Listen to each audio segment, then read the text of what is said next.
ये टोपी और ये मंदिर क्यों आ रहे हैं पता आपको? क्योंकि जनता पे, सरकारों पे चुनाव लड़ने के लिए राजनीतिक दलों को मुद्दे नहीं है। अब मैं कह तो रहा हूँ, जिस दिन युवा तैयार हुआ आप देखना, तानाशाह के ताबूत में कील ठुक गई है, हवा निकली है तानाशाह, अब तानाशाह को झुकना पड़ेगा। अच्छे अच्छे तानाशाह नहीं रहे, सत्ता के दम पे कर क्या रहे हो? जो कोई हक के लिए लड़ता है यूएपीए लगा देते हो। ये तो भारत है, यहाँ एक भगवान है जिनको भूरा देव कहते हैं, उनका मंदिर दिल्ली में भी है, वहाँ शराब चढ़ाई जाती है। वैसे लोग शराब, जब शराब की जहाँ बिक्री होती है वहाँ ये भी लिखा होता है कि शराब पीना स्वास्थ्य के लिए हानिकारक होता है। अब मैं क्या करूँ, भारत की रीति नीति ऐसी बनाई गई लोगों ने कि धर्म प्राइमरी है, धर्म आवश्यकता है, नौकरी रोजगार की आवश्यकता नहीं है।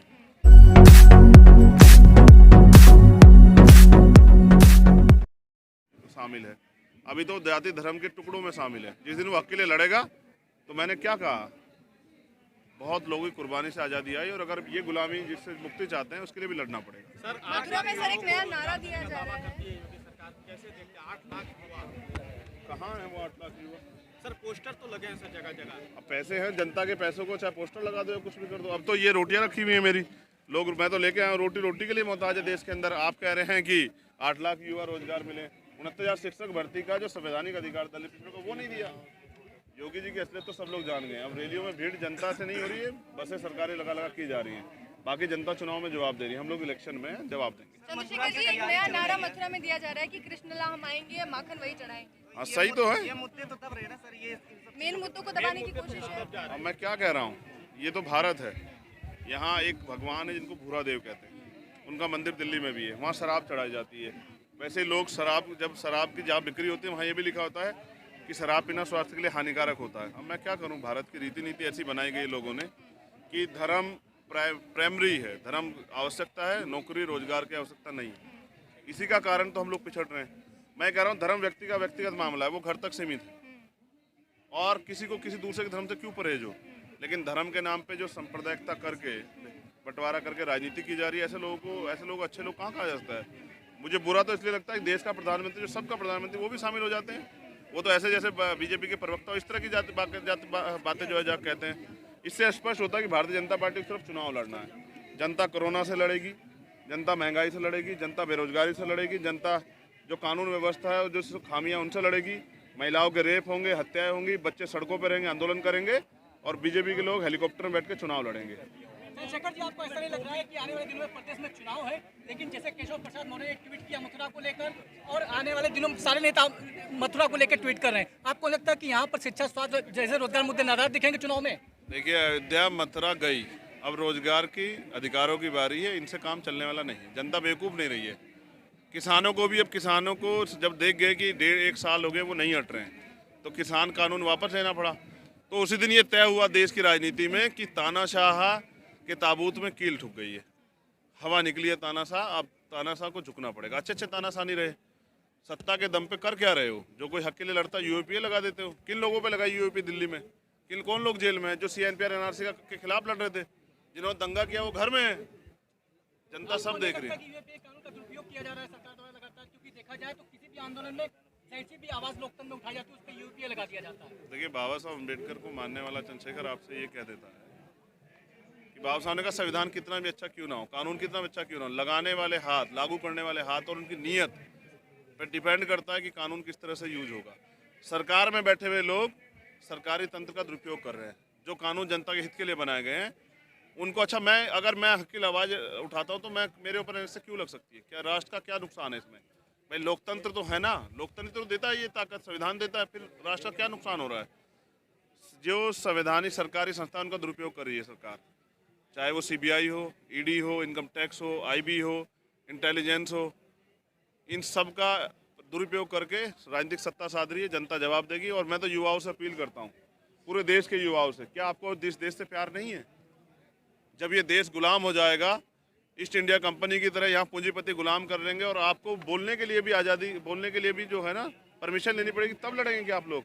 और क्या ऐसा ही सपना देखा था जिन्होंने आज़ादी की लड़ाई लड़ी, जो चाहते थे कि आज़ादी मिल जाए? ये आज़ादी है कि आप मेडिकल फिट होते भी नौकरी नहीं मिलेगी, और आप पढ़ लिख के कर क्या रहे हैं देश में?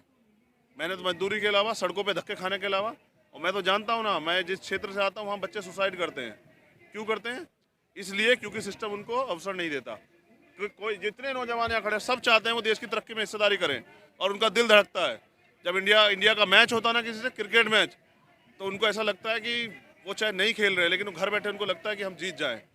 जो युवा इस देश के लिए प्राणों का बलिदान देता है, उस युवा को क्यों नकार रहे हो? इतने नकार रहे हो क्योंकि आप युवाओं से डरते हो।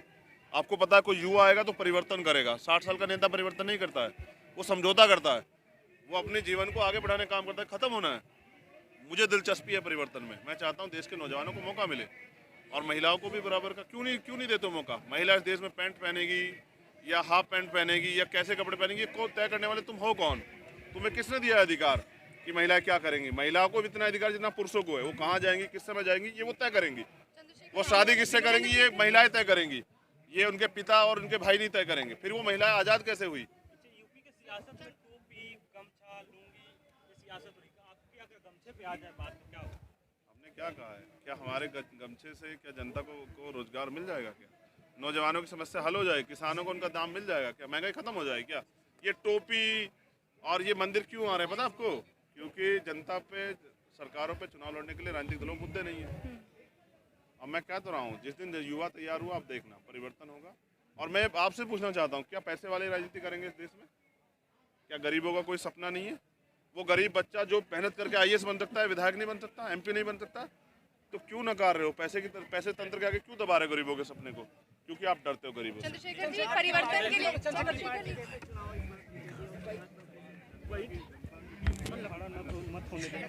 परिवर्तन के लिए सर सत्ता जरूरी है, और सत्ता के लिए आप जानते हैं गठबंधन कितना जरूरी है। गठबंधन पे क्या कहेंगे? समाजवादी पार्टी से बड़ी जनता से गठबंधन जरूरी है। जनता जिताती है ना, वोट पार्टियां नहीं देती है। मैं अगर किसी गठबंधन भी करूंगा तो मेहनत तो मुझे खुद ही करनी पड़ेगी ना। हम मेहनत के लिए तैयार हैं। देखो एक चीज़ जानो बहन, मैं एक दिवसीय प्रोग्राम लेके नहीं जाता हूँ। मेरे पास एक बड़ा विजन है। इस देश में किस तरह से जो सामाजिक, राजनीतिक, आर्थिक गैर बराबरी पे आधारित जो गुलामी है उसको कैसे ख़त्म करना है, उसके लिए मेरे पे बड़ा विजन है। और मैं अभी तो 10 साल तो काम करने के लिए आया हूँ।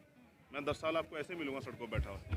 10 साल के बाद जब लोग तैयार हो जाएंगे फिर हम बताएंगे राजनीति कैसे समय बताएगा।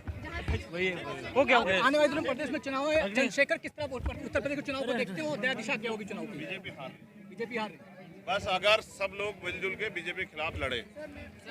अभी जो गठबंधन हुए उनमें दलितों का प्रतिनिधित्व नहीं है। दलितों को 21-21% आबादी नकारा नहीं जा सकता है। कुछ अच्छा बनेगा तो मुझे लगता है कि उम्मीद में तो सर आपके साथ जाएंगे दलितों के आपके साथ दलितों का प्रतिशत जाएगा सपा में? नहीं, आप कैसी बात कर रही हैं? आप तो अपने आप ही पता नहीं आगे की बातें बताने लगी। सपा के साथ जाएंगे। मैंने कहा, मैंने अभी कोई घोषणा तो नहीं की है। जब कुछ होगी मैं आपको बताऊंगा।